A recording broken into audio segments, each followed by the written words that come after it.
Hello friends, मैं हूं अमित और आज की इस वीडियो में हम सीखेंगे टैली प्राइम का चैप्टर नंबर 5 जनरल एंट्री के पार्ट 2 को। और साथ ही यह भी जानेंगे कि टैली प्राइम के कोर्स में हम एडमिशन कैसे ले सकते हैं और साथ ही उसका फ्री में सर्टिफिकेट कैसे मिलेगा। सो इन सभी बातों को हम इस वीडियो के अंदर डिस्कस करने वाले हैं, तो इस वीडियो को आप लास्ट तक जरूर देखिएगा। तो चलिए इस वीडियो को हम स्टार्ट करते हैं। सो स्टूडेंट्स, अगर आपने हमारा जनरल एंट्री का पार्ट 1 वाला वीडियो देखा है तो उस वीडियो के अंदर मैंने आपको एक टास्क दिया था और उस टास्क में यह क्वेश्चन था। आपको क्या करना था, इस क्वेश्चन को जनरल एंट्री करना था इस क्वेश्चन का, और बना करके उसका एक फ़ोटो ले करके हमें व्हाट्सएप पे सेंड करना था। तो जल्दी से जल्दी आप इसको सेंड कर दीजिए अगर आपने नहीं किया है तो, और जिसने कर लिया है उसके लिए बहुत ही अच्छी बात है। और अगर जिसने अभी भी नहीं किया है, बिल्कुल नहीं किया है, तो मैं आज की इस वीडियो के अंदर इसी क्वेश्चन को करके दिखाने वाला हूं। तो आप क्या करिएगा, जो भी आपने करके रखा है अपने कॉपी में जनरल एंट्री, उससे आप इसे मैच करके देख लीजिएगा कि आपने जो जनरल एंट्री करी है वह सही करी है या फिर गलत करी है। ठीक है। और अगर कुछ प्रॉब्लम आए तो आप हमें सीधा व्हाट्सअप कर सकते हैं, तो हमें इस नंबर पे कॉल कर सकते हैं। ठीक है। और कॉल की जो टाइमिंग है वो मॉर्निंग 10 o'clock से लेकर के इवनिंग के 4 o'clock तक की ही है। ठीक है। तो आप याद रखिएगा 10 बजे से लेकर 4 बजे तक के बीच में ही आपको हमें कॉल करके पूछना है जो भी अगर आपके डाउट होंगे। बाकी आप अपने डाउट्स को कमेंट सेक्शन में भी पूछ सकते हैं। ओके। तो चलिए अब हम इस क्वेश्चन को करना स्टार्ट करते हैं। तो इस क्वेश्चन को स्टार्ट करने से पहले जो गोल्डन रूल्स पे आप ध्यान दे दीजिए कि देखिए, डेबिट में हम क्या लिखेंगे। डेबिट में हम लिखेंगे जो भी आप रिसीव करते हैं, जो भी आपके पास से आता है सामान, उसको आप डेबिट साइड में लिखेंगे। और क्रेडिट साइड में किसे लिखेंगे, जो भी आपके पास से जाता है। जैसे कि देखिए यहाँ लिखा है ना, debit the receiver, credit the giver, debit what comes in, credit what goes out. ठीक है। यहाँ पे देखिए, पर्सनल और रियल अकाउंट के अंदर डेबिट में हम सब कुछ रिसीव करते हैं और क्रेडिट साइड में सब कुछ हम दे देते हैं। ठीक है। लेकिन यहाँ पे सिर्फ एक नॉमिनल अकाउंट है जिसके अंदर, जो डेबिट के अंदर हम क्या करते हैं, एक्सपेंस और लॉसेस की बात करते हैं। जितना भी हमें हमारा खर्चा हुआ, जितना भी हमारा लॉस हुआ, वो सब हम डेबिट में लिखते हैं, और जितनी भी हमें इनकम हुई वो सब क्रेडिट में करते हैं। ठीक है। बाकी आप इस नॉमिनल अकाउंट की चिंता मत करिए कि आप इसे कैसे पहचानेंगे और कैसे करेंगे, क्योंकि जो ये क्वेश्चन मैंने आपको दिया है, इस क्वेश्चन के अंदर इसका भी 2 क्वेश्चन है। तो जब मैं इसको करूँगा ना तो ऑटोमेटिकली आपको समझ में आ जाएगा। ठीक है।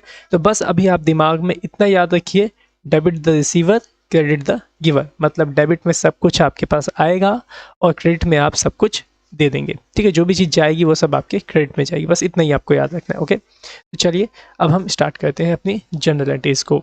तो पहला जो क्वेश्चन था हमारे पास वो क्या था, purchase goods from Ram on credit. ठीक है। ये क्वेश्चन है। इस क्वेश्चन में क्या कह रहा है, ये क्वेश्चन कह रहा है कि आपने क्या किया है, राम से सामान खरीदा है उधार में। ठीक है। तो सबसे पहले आप ये देखिए कि आपके पास क्या आया। देखिए, आपने सामान खरीदा है राम से उधार में, तो आपके पास सामान आया। ठीक है। तो हमारे को यहाँ पे देखिए, सामान का जो नाम है वह नहीं पता है, क्योंकि देखिए यहाँ पे क्या लिखा है, परचेज गुड्स लिखा है, क्योंकि गुड्स का मतलब क्या होता है, सामान होता है। ठीक है। लेकिन हमें तो सामान का नाम पता नहीं है, तो हम डेबिट में क्या लिखेंगे, आया तो हमारे पास सामान है। तो देखिए, जब भी आपको सामान का नाम ना पता हो तो उस केस में आप परचेज का यूज़ करेंगे। तो देखिए मैंने यहाँ पे किया है परचेज अकाउंट डेबिट। ठीक है। और यहाँ पे मैंने राम को क्रेडिट किया है। राम को क्रेडिट क्यों किया, जरा उसको समझिए। क्योंकि देखिए, आपके पास से सिर्फ सामान आया ही आया है, आपके पास से कुछ गया नहीं है, क्योंकि आपने तो राम से उधार में सामान खरीदा था। देखिए लिखा है ना, purchase goods from Ram on credit. Credit का मतलब क्या होता है, उधार। आपने अगर बेसिक अकाउंटिंग टर्म्स का चैप्टर पढ़ा है तो उसमें मैंने आपको बताया था क्रेडिट परचेज क्या होता है, कैश परचेज क्या होता है। क्रेडिट परचेज हम उसे कहते हैं जो हम उधार में करते हैं, और कैश परचेज वो होता है जो हम सामान लेते वक्त ही पैसे दे देते हैं। ठीक है। तो याद रखिएगा इस चीज़ को। तो यहाँ पे मैंने राम को इसलिए क्रेडिट कर दिया क्योंकि राम के पास से सामान जा रहा था, हमारे पास से कुछ नहीं जा रहा है। तो आपको सबसे पहले यही देखना है कि आपके पास क्या आ रहा है और आपके पास से क्या जा रहा है। ठीक है। जब आपके पास से कुछ नहीं जा रहा है तो आप ये देखिए कि जिसके साथ आप ट्रांजेक्शन कर रहे हैं उसके पास से क्या कुछ जा रहा है कि नहीं जा रहा है। अगर उसके पास से कुछ जा रहा है तो आप उसका नाम वहाँ पे लिख देंगे, जैसा कि मैंने यहाँ पे किया हुआ है। ठीक है। तो आपके पास सामान आया, परचेज अकाउंट डेबिट, और राम के पास सामान गया तो राम अकाउंट क्रेडिट। ठीक है। सो उम्मीद करता हूँ ये बात आपको अच्छे से क्लियर हो गई होगी। चलिए नेक्स्ट देखते हैं। नेक्स्ट में क्या लिखा है, परचेज गुड्स फ्रॉम राम। यहाँ पे भी हम राम से सामान खरीद रहे हैं लेकिन इन कैश लिखा है ना, purchase goods from Ram in cash, मतलब अब हम कैश में सामान खरीद रहे हैं, अब हम उधार में सामान नहीं खरीद रहे हैं। ठीक है, तो यहाँ पे क्या एंट्री बनेगी, चलो बताइए, कमेंट करिए जरा इस एंट्री को। बाकी मैं भी आपको यहाँ पे बता देता हूँ इसकी एंट्री क्या होगी। सिंपल, जो देखिए आपके पास यहाँ सामान आया तो सिंपली सामान का नाम नहीं पता तो आप डेबिट में लिख देंगे परचेज अकाउंट डेबिट।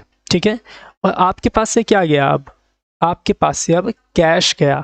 ठीक है, मतलब पैसा गया, क्योंकि आपने अब राम से सामान जो खरीदा वो उधार में नहीं बल्कि कैश में खरीदा है, पैसा दे करके खरीदा है। तो देखो सामान आया purchase account debit to cash account credit, क्योंकि आपके पास से कैश जा रहा था इस वजह से आपने कैश को क्रेडिट कर दिया। ठीक है, सो उम्मीद करता हूँ ये भी अब आपको समझ में आ गया होगा। चलिए नेक्स्ट एंट्री देखते हैं। नेक्स्ट एंट्री क्या है, cash paid to Ram. Simple है, अब हम क्या कर रहे हैं, राम को पैसा पे कर रहे हैं, राम को पैसा देने का काम कर रहे हैं। ठीक है, तो अब आप बताइए आपके पास कुछ आया, नहीं आया, आपके पास अभी कुछ भी नहीं आया। इस एंट्री में आया किसके पास, राम के पास। तो अब हम इस केस में क्या करेंगे, हम राम को डेबिट कर देंगे। और आप देखिए आपके पास से क्या गया, आपके पास से कैश गया, क्योंकि आप कैश दे रहे हो। तो देखिए यहाँ पे एंट्री बन गई राम अकाउंट डेबिट, क्योंकि राम के पास पैसा आया तो राम डेबिट साइड हो गया, और आपके पास से पैसा गया तो इस वजह से आपका जो कैश था वो क्रेडिट में आ गया। ठीक है, सो उम्मीद करता हूँ ये भी आपको समझ में आ गया होगा। चलिए नेक्स्ट एंट्री देखिए, यहाँ पे सिंपली यहाँ पे क्या लिखा है, चेक पेड टू राम। अभी हम कैश दे रहे थे पिछली एंट्री में, अब हम यहाँ पे चेक देंगे तो क्या एंट्री बनेगी, राम को तो मिल ही रहे हैं पैसे, चाहे चेक से ले चाहे कैश से ले। तो जो राम है वो राम अकाउंट क्या होगा, आपका डेबिट हो जाएगा और बैंक अकाउंट क्रेडिट हो जाएगा, क्योंकि जहाँ चेक की बात आती है तो हम चेक अकाउंट नहीं लिखते, हम क्या लिखते हैं, बैंक अकाउंट, क्योंकि जो चेक है वो बैंक में ही लगता है और बैंक से ही पैसे ट्रांसफ़र होते हैं। तो इस वजह से हम यहाँ पे बैंक अकाउंट क्रेडिट कर रहे हैं। ठीक है, और क्रेडिट क्यों कर रहे हैं, क्योंकि हमारे बैंक से पैसा जा रहा है, क्योंकि हम यहाँ पे चेक दे रहे हैं राम को। ठीक है, चलिए नेक्स्ट एंट्री देखिए। अब यहाँ पे क्या लिखा है, sold good to Shyam on credit. सामान बेचा है हमने श्याम को उधार में। फिर से समझिए क्या है एंट्री, हमने सामान बेचा, सोल्ड मतलब बेचना, गुड्स मतलब सामान। ठीक है, हमने सामान बेचा श्याम को उधार में। तो देखिए अब आप बताइए आपके पास क्या आया, कुछ आया आपके पास, नहीं, आपने तो उधार में सामान बेच दिया, तो आपके पास तो कुछ नहीं आया, बल्कि किसके पास आया, श्याम के पास आया। तो इस केस में श्याम जो है आपका डेबिट हो जाएगा। अब आप बताइए आपके पास से क्या गया, आपके पास से सामान गया, लेकिन सामान का नाम यहाँ पे आपको नहीं पता है, क्योंकि यहाँ पे गुड्स लिखा हुआ है तो गुड्स अकाउंट तो होता नहीं है। तो अब आप यहाँ पे क्या करेंगे, सेल्स अकाउंट लिखेंगे। सोल्ड मतलब वही होता है सेल्स, मतलब बेचना। तो यहाँ पे डेबिट में आएगा Shyam account debit to sales account credit, क्योंकि सेल गई आपके पास से और श्याम ने उसे रिसीव कर लिया, तो इस वजह से Shyam account debit to sales account credit. Okay, so उम्मीद करता हूँ समझ में आ गया होगा। चलिए नेक्स्ट एंट्री देखिए। यहाँ पे नेक्स्ट एंट्री क्या लिखा है, sold goods to Shyam at cash. अब यहाँ पे हम क्या कर रहे हैं, सामान बेच रहे हैं श्याम को, लेकिन कैश में बेच रहे हैं। ठीक है, मतलब पैसा ले रहे हैं और फिर सामान दे रहे हैं। तो अब इस केस में हमारे पास क्या आया, इस केस में हमारे पास पैसा आया, मतलब कैश आया, और हमारी जो सेल्स थी वो चली गई, मतलब सामान था वो चला गया। ठीक है, तो यहाँ पे हम देखिए लिखेंगे कैश अकाउंट डेबिट। ठीक है, क्योंकि पैसा आ रहा है तो हमने कैश को डेबिट में कर दिया, और हमारे पास से सामान जा रहा है, सामान के नाम तो पता नहीं है, इस वजह से हम यहाँ पे सेल्स अकाउंट क्रेडिट कर देंगे, टू सेल्स अकाउंट क्रेडिट। ठीक है, समझ में आ गया ये भी। चलिए नेक्स्ट एंट्री देखिए, यहाँ पे क्या है, कैश रिसीव्ड फ्रॉम श्याम 8000। अब हम यहाँ पे क्या कर रहे हैं, श्याम से पैसे रिसीव कर रहे हैं, ले रहे हैं। ठीक है, तो डेबिट में क्या आएगा बताइए, कैश अकाउंट डेबिट, क्योंकि हम कैश हमें मिल रहा है तो कैश अकाउंट डेबिट। अब आप ये बताइए क्रेडिट में क्या आएगा, क्रेडिट में वो आता है ना जो हमारे पास से जाता है, लेकिन हमारे पास से तो कुछ जा ही नहीं रहा है, जा किसके पास से रहा है, श्याम के पास से।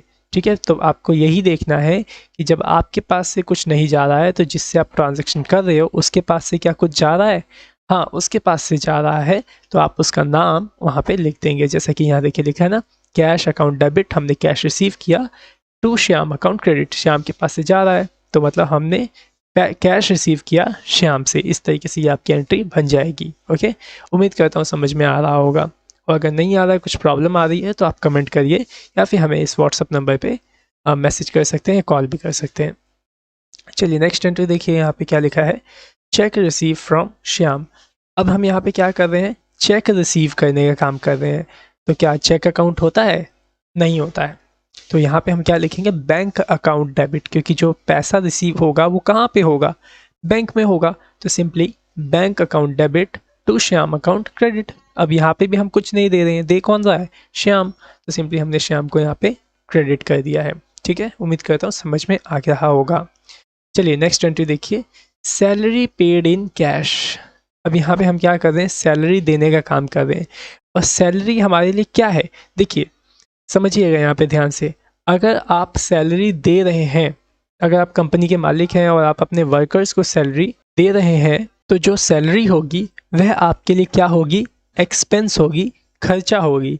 और जो सैलरी अकाउंट होगा वह किसके अंडर चला जाएगा, आपका नॉमिनल अकाउंट के अंदर। तो इस वजह से हम सैलरी को करेंगे क्या, डेबिट। ठीक है, यहाँ पे भी आपको देखना है कि आपके पास क्या आ रहा है।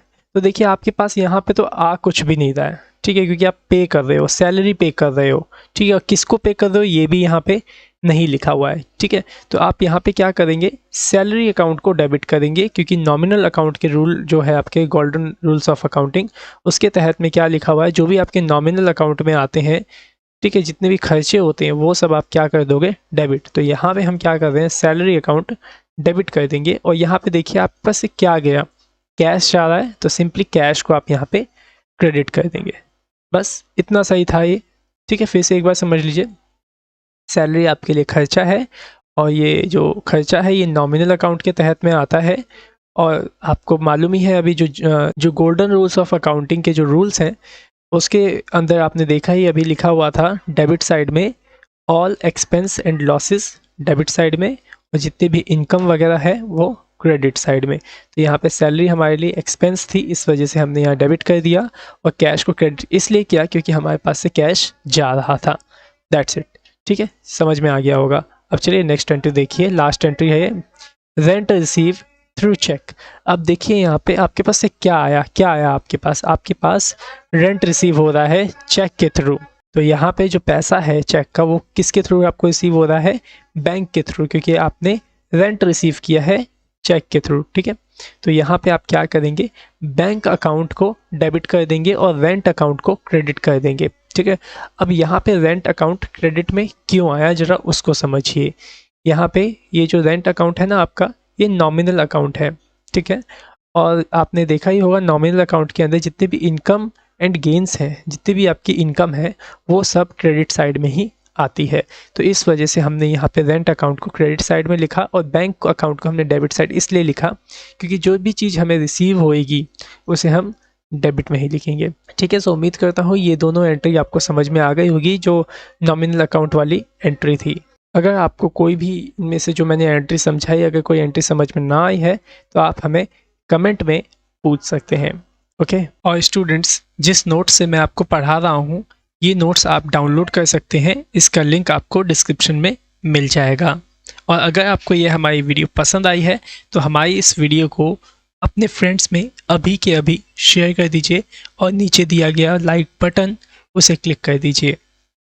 आपके लाइक करने से हमें मोटिवेशन मिलता है ताकि हम आपके लिए और भी अच्छी अच्छी वीडियोस को बना पाएँ। और आप हमारे इस चैनल पे नए हैं तो हमारे इस चैनल को जरूर सब्सक्राइब करिएगा।